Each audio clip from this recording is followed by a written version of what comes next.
From that, now let's talk about a burning issue right here in Nigeria, and it has to do with removal of Ndume as majority whip by the Senate, which went down yesterday, and a replacement has been made also from the state. But a whole lot of criticism have also trailed that.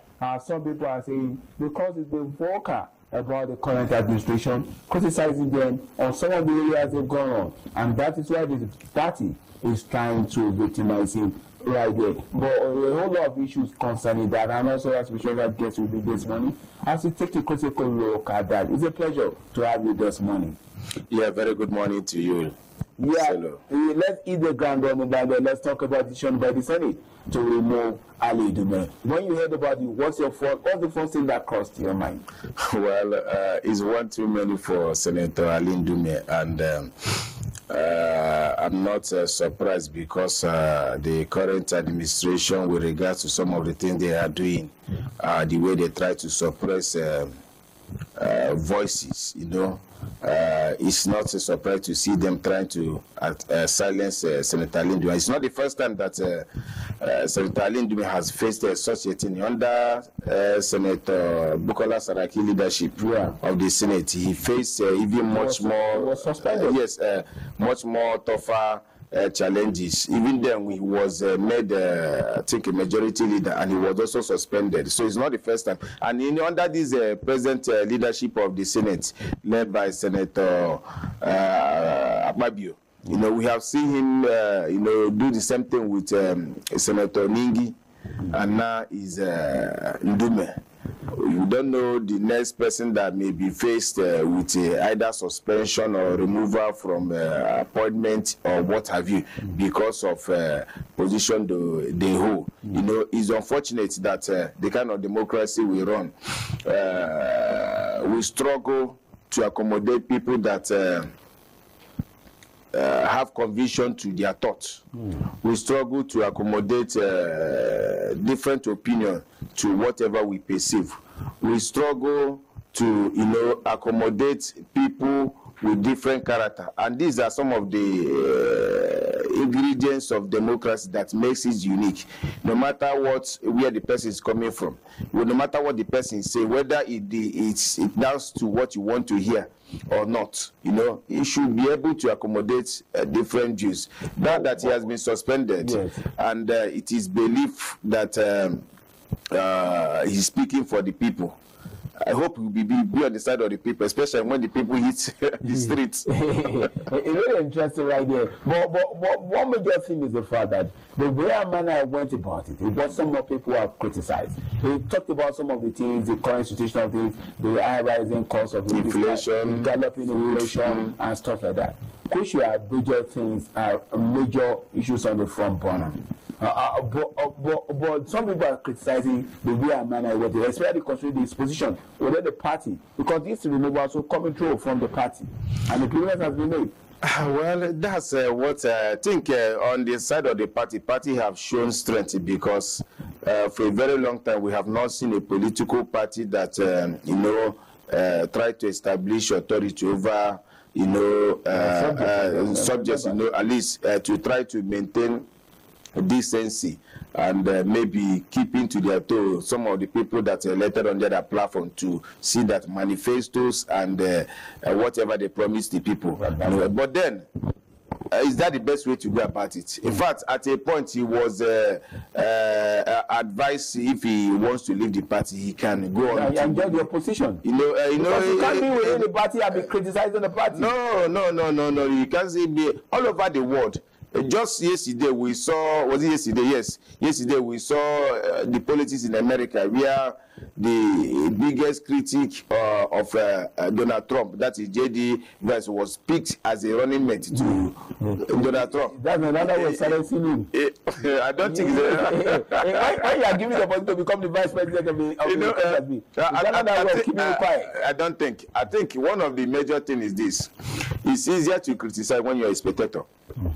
If you're on the sideline, but when you are when they bring you closer to participate in what is happening, you understand even more the challenges. So that's what I expect the party to do, not just try to ridicule Senator Ndume, you know, in such manner, which may not be telling good about them. But when we look at the antecedent of Ali Ndume, this is not the first time he's been suspended. This is not the first time he's experiencing this kind of embarrassment. You talked about it earlier under Senator Bukola Saraki when he was also in 2017. Yes, they were also in the same party too. Yeah. He was almost suspended for 1 year. Before some people now pleaded for the intervention to be suspended for 6 months. Now it's going into it again. I think don't you think it is talking straight? When things are not going his way, he starts fighting. Do you think? Another thing, do you think he's fighting for the interest of the nation? Because the problem is mentioning are some of the things the president has also mentioned in the course of his talk: the plight of the people, trying to ameliorate the condition of the people. If we are talking about the plight of the people, who created the plight of the people? Yeah, whatever plight the people are facing or hardship or challenge they are facing is as a result of policies created. It doesn't just happen overnight. It's decisions taken that have metamorphosed into suffering or push people into the lamentation they are in. We're talking about Senator Ndume, stock in trade, or whether he's not getting whatever he so wish. Well, you may not be far from the truth, because there are alleged reports that he has been there for years. As a senator, that he has been benefiting in some of the from some ministries with regards to some of the budgets they passed, and follow up to ensuring that those budget things passed are implemented. So some of them goes through them. There are some other reports that are coming out like that.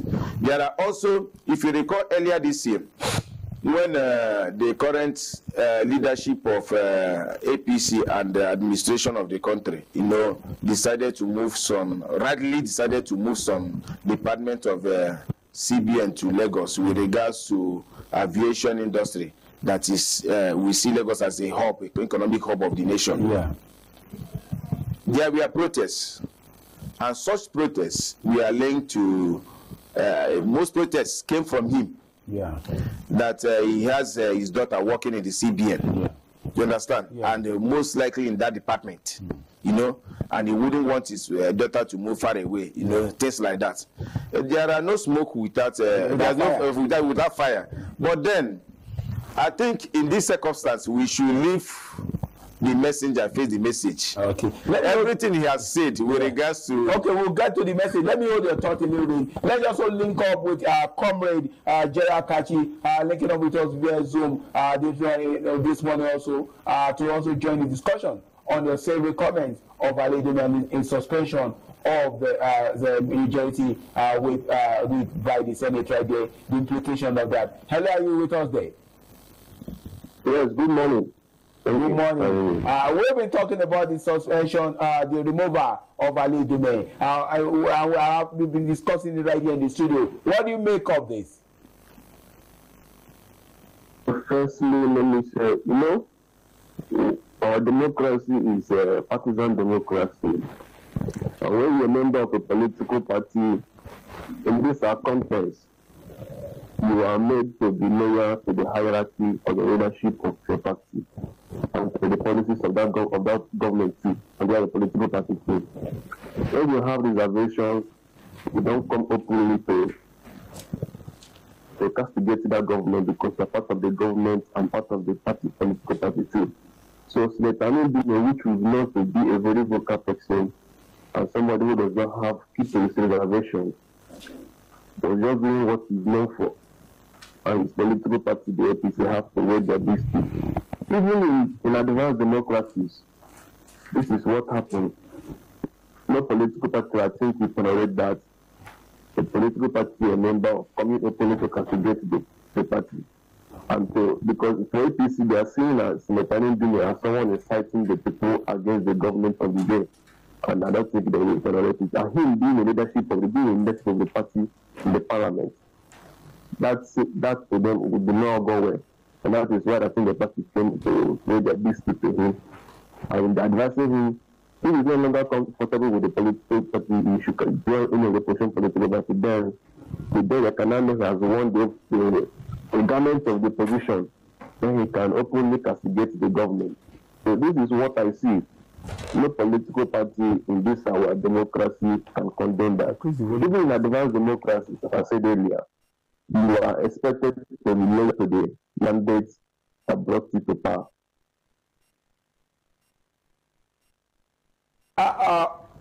Put into consideration what has really happened, do you think someone within the party should be criticizing the policy of the party that is a member of? You must separate morality with affiliation or affiliation. That is one of those things. In our polity, I don't think morality at times is condoned to some extent. So when you belong to a political party, when you're a member of a political party, you are made to work to the promotion of that party, not robbing or trying to bring disagreement between the party and the members of the public. What Ndume was doing is good. That is the moral aspect of it is good because it's trying to you want the government to perform, and you want the Nigerian people to know that someone like him is standing by them. But for the political party he belongs to that gave him nomination to come to power, that is not in tandem with their manifesto or whatever. So and that was what happened. Talking about the decision of the Unsavory comment by Ndume right there. I still have with me in the studio talking about Comrade Jaya Kashi right there. You listen to what Chinedu Elekwachi talked about, the fact that what he's doing is good. But to who's good? Because you are criticizing a party that brought you to power. And I think there are machinery, there are processes where you can follow when you feel that sometimes certain things are not being done. Don't you think so? That is the way it should have been done in the first instance, instead of going on national TV and criticizing the party. Well, it depends on the approach one looks at it. I'm sure that if you watch some of the interviews he granted on the TVs, there were he made mention that he reached out. So I'm sure that some of those and he was blocked from seeing the president. Not just being blocked, you understand? He mentioned that in one of the interviews I watched that he spoke to them about how people being hungry and angry. They told him his opposition that are sponsoring it. You know, things like that. So if you get frustrated in your efforts to make impact or input with regards to the challenges that people are facing, and it doesn't appear so, and you know that when the chips will be done, you will be counted as among the people that participated in bringing suffering to the people or failure, you want to exonerate yourself. And that is what I saw in him, because in that interview he said that people encouraged him to go and do that interview because people elected him. He represented the people. So I don't think he has done anything wrong, even though that he used the platform of APC to emerge. But that's not the first time. It's not only APC he has used to emerge. He has been there for a very long time. Not just from APC. He has used different political parties to emerge as a senator. And to look at it in a different angle, he comes from a state where we have current vice president, and you know what it takes. I don't think that this removal will just end. I think the fight may stand up to 2027.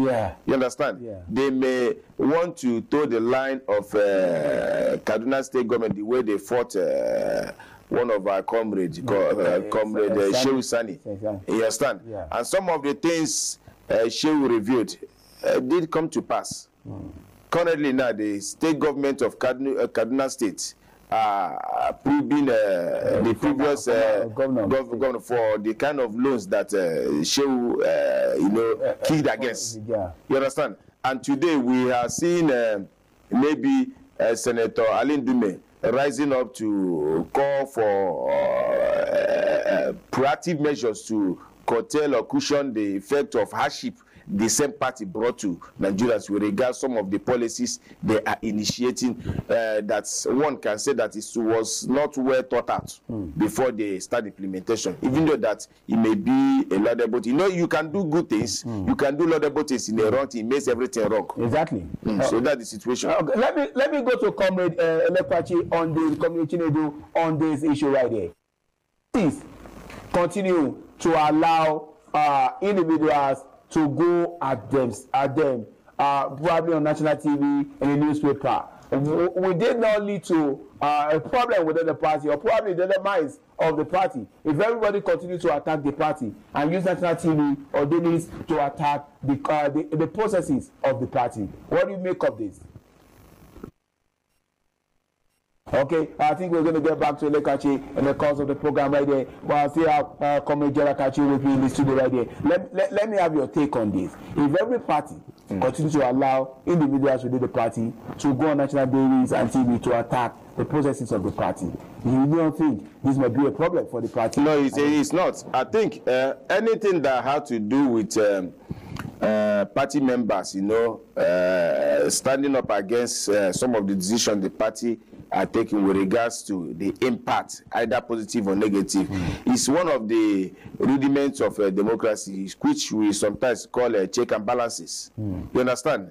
The major thing there is that if such a thing is coming from a member of a political party, the best you can do is to raise a superior argument over whatever the person is presenting. You understand? If with facts. If the person is presenting something that you may look as antagonizing the views of the party or the position of the party is expected to come out with a more superior argument. You understand? To the person, to convince the person that what they are doing is the right thing, no matter how hard or tough it is. It's not by trying to silence or or using dictatorship to swingle the person out of the way because he's against whatever they are saying. As it stands now, I think we should forget about the personality of Senator Ali Ndume, as a messenger. And look at the message. The message: are we facing inflation? Yes. Okay. Are people lamenting? Yes. Is there hunger in the land? If there was no hunger in the land, was it not a few days ago that they announced 20 trucks of rice to all the states? And to even think of it, I was thinking that it was a 50 kg bag of grains. The reports we are getting is that it's 25 kg bags of grains. So if there was no hunger, would they have pushed to cushion, at least make effort that you can say, okay, yes, they are making effort? These are some of the things you can bring before the senator. If this is the position you are going, look at what we are doing. Look at the reasons why we are doing what we are doing. Look at the state we made the nation. But some of the accusations in level against the president has to do with the fact that he's not aware of the plight of the people. What we think, do you think he's correct in that? I don't think he's correct in that. So why would I don't think to say something like that? I don't think he's correct in that. But then, in other way around, you will not blame me, because if president is aware of the plight of the people, there are decisions the president is taking that is not right. That I can categorically say, yes, I hit my chest. It's not right. If people are like being in lamentation that things are hard, you shouldn't be seen purchasing private jets. You shouldn't be seen creating more ministries when you are supposed to cut costs of governance to see how we can channel that to more positive developmental impact that we touch the people and cushion the hardship that people are facing. You understand? You shouldn't be seen living a very flamboyant lifestyle. You understand? So if you are seeing and you are hearing it, it should be seen in you with actions you are taking. You can't be preaching to us that we should patronize homemade, encourage our economy, do things within our economy, but you are being seen patronizing others. For example, if our mosquito bites our president today and he catches malaria, he will fly abroad, either to Paris or any other place for treatment. What does that tell? Does he encourage the health sector? If there's need to replace any of his vehicles, will he patronize the North, the Innocent, the GAC, and other homemade vehicles? These are some of the challenges. You understand? And when you as a leader, you are saying another thing and doing another thing, those followers will tend to do the same. But if you are saying you do say something and you follow it up, even those at the National Assembly, those in the other arms of government like the judiciary, will follow suit. By the end of this week or so or thereabouts, the judiciary will be going on vacation. And most of them are planned traveling abroad because they are emulating the lifestyle of the executive. You understand? If you are saying maybe you are going on your vacation and maybe you choose to go to your home state, maybe Lagos, for example, I'm using the president, for example, or maybe you have used to be in Lagos, especially during festive period, either Yuletide or Salah or what have you, and maybe you have a vacation, you choose to go to Calabar or Kano. It makes a lot of sense. It gives that. No, that is what for like last year I was in Lagos. Yes, but as a president, as the father of the nation, you should be going around whenever you have vacation, apart from going on working visit. If you have vacation, you should announce rather than go to, okay, for example, you want to go for medical checkup. Announce to us that you are going for medical checkup to Port Harcourt, to Enugu, or to Ibadan, or to maybe Sokoto. It gives sense of belonging, and they motivate those that are working there to give in their best. Imagine that maybe your president is coming to a particular state that have not been known for medical expertise. It shows that something is really working in that state, and those that are working under that place where he's going, whether it's just for blood check, high blood pressure check, we want to put in their best. It goes to motivate. So it's far from it. So if Senator Ndume is saying that president is not aware, he can be correct from this yardstick. Okay, but looking at it right now, will you say the Senate are too quick to remove him? Because we've seen another case earlier this year that a senator was also suspended because of the this year, I think Abdul Ningi. Yes. Do you think the Senate are always too quick to take a decision when it comes to members who differ from them? I think it's a suppression of opposing voices to whatever they are doing. That's what I can call it. It's not just a Senate. This current administration has been seen as one that is trying to silence different. If you look at the recent times, especially in the media, recently we have seen some media houses are struggling to report what they are saying. Some media, some journalists have been taking a Comrado style, you know. If not those that will raise voices, you know, with regards to the pattern of which they were. In fact, most of those people that have been silenced, they use cyber crime acts, you know, to suppress them. You understand? I think it's time we look at it holistically. If civil society organizations, those in the legal framework like MBAs and NJs can come together, look at all these suppression of voices, it will not help us.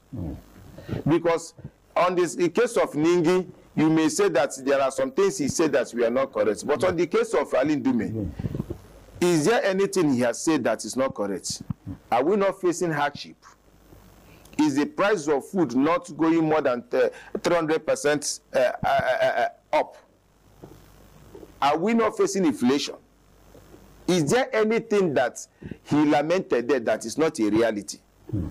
So do you think the present Senate, the way it's constituted, have been led by Senator Godswill Akpabio, that have been noticed to be dancing to the whims and caprices of the powers that be? We saw his statement he made recently when it comes to Ireti Kigibe concerning our deferring on the issue was concerning Wiki. Do you think as Senator Godswill Akpabio has not done well to that office he's holding? It's unfortunate that he will step low to dabble into the minister and the senator matter. I know. Put into consideration the issue to it's unfortunate. I don't expect him to dabble into Wike and Senator Ireti's differences, which to me, I hold my opinion in that regard, because I support whatever the Senator Ireti is trying to make with regards to infrastructural developments that the minister is embarking upon. You know, we can't have good roads like the one that connect to Federal High Court, to Ministry of Justice, up or to Secretariat, that you don't have a single pothole on them. They are very smooth. You are scraping them and putting new asphalt or what do you call it? You understand? Whereas we have areas where people are suffering, where even more people are living. Areas like Wakolada, Buhari, Kuje, you know, people, the roads there are terrible. In fact, it's a death trap. These are the areas that require your interventions than the roads that are already good, that can still serve up to 10 years, even if they want to maybe repent it. You understand? So that's the position the senator is pushing as senator representing FCT. You understand? It shouldn't call for, even I'm surprised that even our beloved Senate president will dabble into it. But that is on that side. Then about Ndume, we have seen the romance or relationship between the current National Assembly and the executive. Today, the general view of majority of Nigerians on the previous government of President Bola Ahmed Tinubu regime is that his administration is seen as one of the worst that have happened in the history of this country. And why it was seen, especially in the second term, is because of his romance with that National Assembly led by Ahmed Lawan. The purpose of check and balances, we are not, we saw the ending part. Where refiner that was not working was commissioned. Where airline that we never purchased, we are brought in and commissioned. You know, there were a lot of irregularities there because the check and balances that we expected from those legislative arm of government, we are not done. And we are seeing that today with regard to this. We don't expect that they should be fighting or disagreeing on it, but check and balances should be done constructively for the interest of the people. Not everything they bring to you, just take Ukraine and sinker. A sinker. At the end of the day, people are suffering. So, and anybody that try to raise voice to say, "Oh God, did you look at this thing very, very well before you accept it?" You'll be seen as a villain. You know. And the next thing you will see is effort to suppress such voices. And of course, somebody like Ndume, I don't think that such a thing will make him to stop speaking. Over the years, he's a veteran in speaking. It's just like the way they tried to suppress one of our comrades, Senator Shehu Sani. He has not stopped speaking. In fact, he has made himself. Yes, he has used social media, especially the S, as his base now to always respond to developing issues. I think yesterday, one of the tweeters. He tweets, you know, said that the chief whip have been whipped, you know, by the Senate. You know, say it may be comic, you know, but then you look at it. Senator Ndume, I know, will fight back. He cannot stop him from speaking. Similar thing happened under Buhari. One of the spokesperson and loyalists of Buhari had to leave that party. That is Alhaji Buba Galadima. At a point, some of the aspersions they are casting on Senator Ndume, we are casted on Alhaji Buba Galadima. That the daughter was working with President Muhammad Buhari. You understand? But I give Buhari thumbs up in terms of tolerance and maturity. Yeah. Irrespective of the banters thrown against him by his once-time friend. Yes. You know, he never reacted in the way or manner that we are seeing today. That once you are a critic, you know, of the current administration, you may not be assured of what will happen next. And it's not good for our democracy. Really interesting, right? They're talking about what is happening and how but looking at the way and manner everything that's transpired right there and the decision taken by the party when it comes to Senator Ali Ndume issue right there, going forward, right there, going forward, do you foresee a situation whereby people would have a different opinion concerning this, or do you foresee a situation whereby these current executives led by Godswill Akpabio can be able to achieve something meaningful for the interest of the country? I think they can achieve something meaningful. In fact, starting with the party, I must give them thumbs up. You know why I give them thumbs up? Because for a very long time in this current democratic setting we are facing today, we have not seen a party take such a such stand, whether it's for good or bad. But it shows that the party still was that is led by Alhaji Ganduje and his secretary are trying to strengthen that institution. So it's a thumbs up. To be bigger than any individual. Yes, it's a thumbs up to them. You understand? Whether one may see from the prism of victimization or what have you. You understand? But it goes to show, and other parties will learn. Then, channeling grievances, I think it takes two to tango. If maybe such a senator must have complained, there should be responses. It shouldn't be that maybe you register grievance with regards to anomaly and you are being quieted or ignored. You understand? It may make the person to take the next line of action. That is on that. Then, looking at this current Senate, it's just barely 1 year. They still have 3 more years to go to see whether they can really do it. But so far, not too good, not too bad. Because some of the things they have passed so far is neither here nor there. Today we are enjoying.